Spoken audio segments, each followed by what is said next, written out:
This is Stab the Dragon, episode number 70.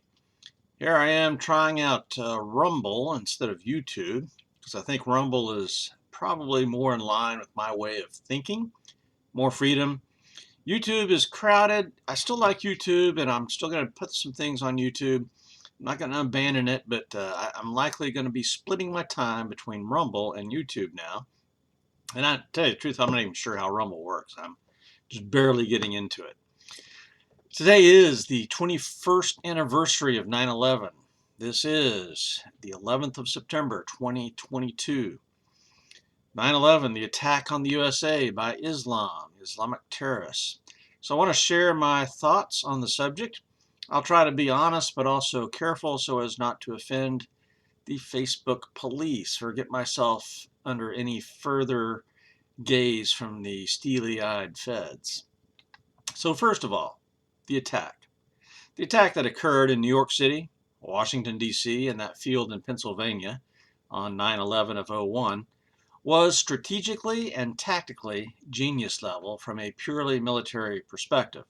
The attack did a ton of damage to America psychologically and emotionally and put a serious hit on the financial section just from the actual loss of buildings and material resources, as well as all the insurance bills, the health bills, and all of that. Killed about 3,000 people, just under that, injuring many thousands more. And it started a war that lasted for 20 years, where America spent over $8 trillion by some estimates. And the total casualties, including all the civilians, could be close to 1 million. You can make a strong case that this has been World War III or World War IV, depending on what you think of the Cold War. The attack by the Muslims used our own freedoms and resources against us, which is a classic strategy in war. Hit your enemy where they are weak. Weak visa and immigration procedures, poor intel gathering. The enemy used our own flight training schools and technology against us. They absolutely studied the American psyche and knew what they were doing to us. They targeted the financial and commercial heart of the country in New York City. Striking the tallest buildings was a typically Muslim thing to do in that they wanted a symbolic victory over the best of the West. The Pearl Harbor attack in December of 1941, December 7th, only killed about 2,300 Americans, while 9/11 killed almost 3,000. Just to put it in perspective there. The date of 9/11 was important to the Muslims. Why? Because it was on September 11th, 1683, that the Muslim Turkish army was defeated and had to retreat from the gates of the Austrian city of Vienna. That's right, the Muslims had Vienna surrounded, and then an army came in and defeated them. Most Americans today do not know, understand, or care two hoots about history. We're all about tomorrow. Yesterday's gone, so don't stop thinking about tomorrow. Well, the Muslims are not like that. They have deep memories, and their way of thinking about things is both theological and historical, and I can appreciate that. My 2 degrees are in history and theology. Their thinking was that to atone for a great loss at Vienna 318 years before, they would achieve a great victory over the great Satan America, and they did just that. The attack on our Benghazi embassy in Libya on September 11, 2012, was absolutely rubbing our faces in the dog poo.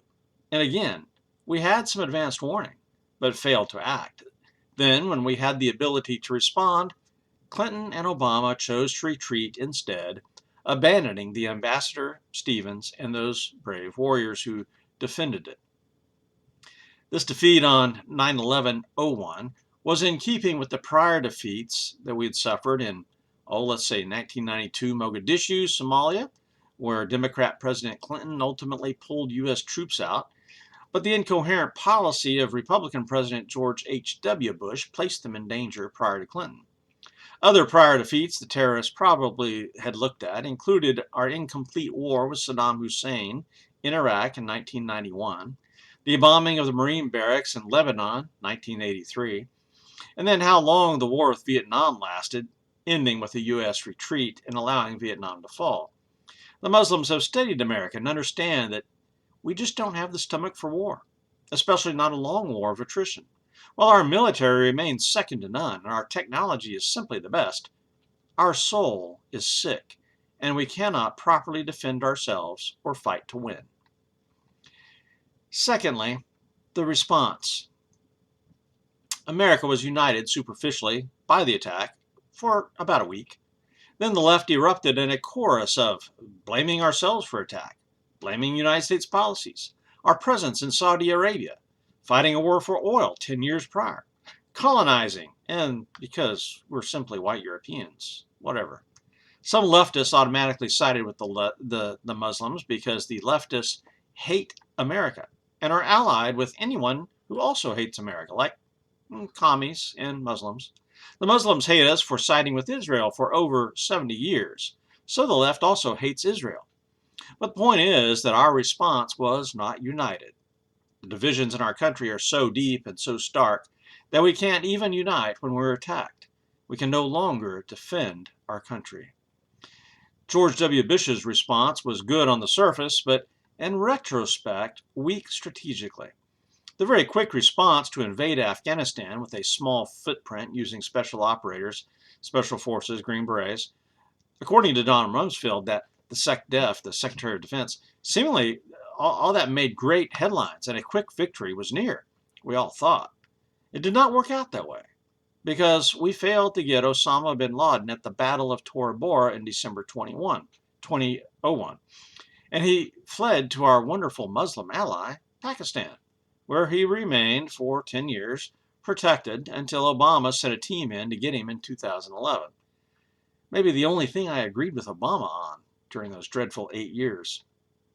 The fundamental problem with the Bush response was that he failed to name the enemy. He called it war on terror, or we're fighting extremists, Islamicists maybe. That's a failure to recognize who the enemy actually was, who they have identified themselves as. This is the heart of Islam, according to the enemy. What their history was, waging war against the Christian West, what their goals were. The goals of Islam are to convert, enslave, or kill the Christian West. If a country cannot even bear to name the enemy that has attacked them, what makes you think the country can actually defeat them? We're afraid to name the enemy. The Bush response slowly escalated so that we eventually had over 100,000 troops in Afghanistan, and then after a 20-year-long fight with goat herders in the mountains that led to a surrender to the Taliban by President Biden in 2021. The U.S. lost that long war, and Taliban, ISIS, and Al-Qaeda have won. The following invasion of Iraq in 2003, another long, costly war that basically helped create ISIS when Obama pulled most of the troops out. We did successfully change the Iraqi form of government, which is perhaps a positive, but we didn't change their culture or their religious system that promotes violence. Obama's withdrawal from Iraq allowed ISIS in to form, and those guys made the Taliban look like Girl Scouts. During these long wars, our military at times performed superbly and heroically. The troops did their job, but at other times we failed to adapt to the changing conditions and ultimately had to retreat, unable to stop the goat herders. Fighting religious fanatics in guerrilla warfare is simply not in our playbook. And never forget that Iran supplied a lot of the IEDs, improvised explosive units, something like that, bombs that killed our soldiers. Iran supplied those. And if you don't have the will to do whatever it takes to win, you should not engage in war. And so we failed to engage the Iranians there. A religious war, whether we acknowledged it or not, is point 3. The fundamental problem here is that America failed to understand that this is a religious war. Whether we acknowledge it or not, the war is also a lengthy war of two civilizations, stretching back to the 7th century, 1,300 years ago at least, or we can even go all the way back to the plains of Marathon in 490 BC. So about 2,500 years where East has been fighting West. We're certainly not a historically minded people, but our opponents in this war, the Muslims, are.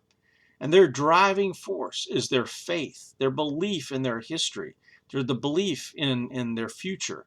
Their faith clearly states that they must see to it that all opposition to Islam is ended by conversion, enslavement, or death. Those are their terms, not mine. That's their faith. Ignore it to your own peril. We all know some nice Muslims. They're our neighbors, co-workers, etc. I've worked with Muslims, nice guys, but their faith is driven by this imperative. Similarly, in the Christian faith, we believe in worldwide evangelization. We want to convert everyone in the world to our faith. But one big difference, out of many, is that we don't believe in using force or coercion to make believers. We send missionaries. They build hospitals, schools, they feed people, they preach the gospel. The Muslims send suicide bombers. Unfortunately, our history in ancient and medieval times says otherwise. We clearly have a spotted and stained history there, sort of. In other words, our history as a Christian people is mixed with some periods where we did use force. Now, I'm not going to talk about the Crusades because that's a very deep subject, but there are times when we tried to impose our faith on others. And I would say that violates the New Testament teaching very strongly. As Americans, religion has waned. Our churches have become hollow in doctrine and attendance. So too has our patriotism fallen by the wayside. With a defeated and woke military that cares more about accommodating transgenders than it does winning wars that nobody wants to enlist in and join the military. Recruiting numbers are way down. Applicants for the military academies are way down. We simply don't have enough soldiers to fill our divisions, nor do we have enough pilots to fly our airplanes. Only 28% of American youth even qualify for enlisting in the military due to health, weight, drugs, or criminal background, mental abilities. There's a lack of patriotic zeal at the same time that attendance in churches is dropping rapidly. Do those two go together? I think so. After 4 decades of America's teachers and universities running America down, the constant anti-American litany of the press, major media, and Hollywood, so of course patriotism is down. We can no longer, as a nation, even think in terms of genuine Christian faith, while the Muslim kids are trained vigorously in their faith and in the use of AK-47s from early childhood on. Our kids play video games. So what about the future? Increasing the pay for recruits in the armed forces is not the answer.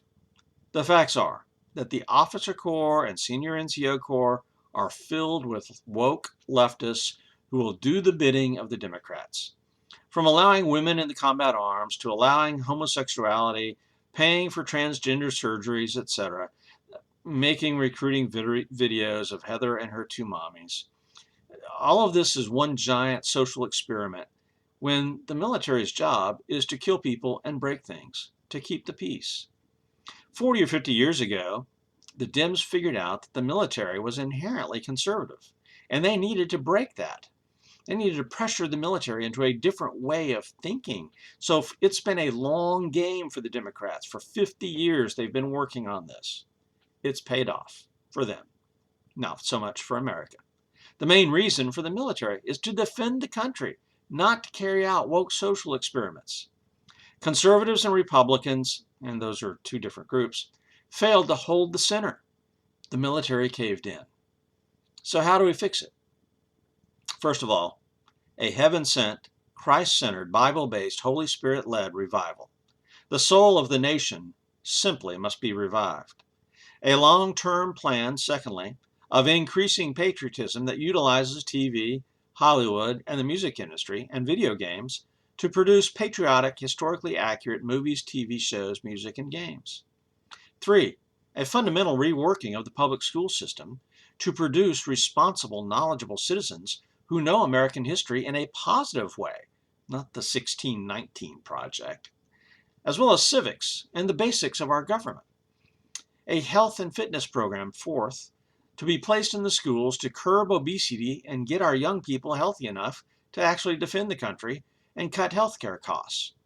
5, a new program of ROTC for middle schools and high schools that will instill military skills and the warrior ethos in American youth. 6. Eliminate the leftist ideology, wokeism, from the academies and the services. In conclusion, 9/11 was a tragic attack that set in motion a whole series of other problems. It exposed some deep fissures and issues in America that are now, 20 years later, even worse. The very fabric of our nation is being rent in two. A great divorce is imminent. Hopefully, we can separate peacefully, but the realities look to be far more ominous and bloody. Pray for America, but prepare for the worst. 9/11 will look like a small thing if we have a bloody civil war. Meanwhile, our enemies, the communists and Islam, are waiting, biding their time to strike again when we are divided. Pray for Jesus to come back soon and work to defend America. This is Stab the Dragon, in hoc signo vinces, out here.